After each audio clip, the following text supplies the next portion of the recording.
संविधान का खून, भंग कर दिया संघ को, कैसा चढ़ा जुनून। चाहे मेरी गिरफ्तारी हो चाहे जो भी हो, अब न्याय होगा। जमाना पर चाहे ये क्रांति होगी, ये सारा संघर्ष चलेगा। लोकतंत्र खतरे में पड़ा, दुनिया में हमारी इज्जत बिल्कुल गिर गई। लोगों को ऐसे होने लगा कि इस देश में लोकतंत्र चल नहीं सकता है।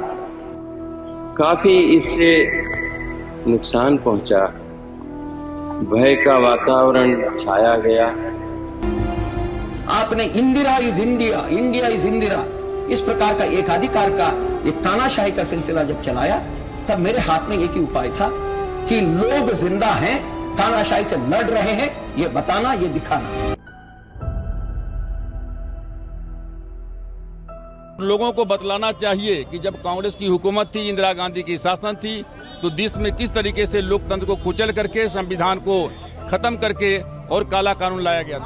उन पर सेंसरशिप लगा दी गई थी जो अप्रत्याशित थी, जो गांधी के देश में जो लोकतंत्र की बात करने वाले थे, जो डॉक्टर आम्बेडकर ने संविधान बनाया जो हमें एक प्रजातांत्रिक व्यवस्था देता था, उसमें ऐसी चीजें होंगी, बिल्कुल अप्रत्याशित सदमे की तरह था। इंदिरा जी ने और कांग्रेस ने जो अहंकार से भरी थी और तानाशाह बन गई थी, उनने संविधान का गला घोटा, उनने लोकतंत्र का गला घोटा। मेरे जैसे, जब मेरी उम्र थी 17 साल,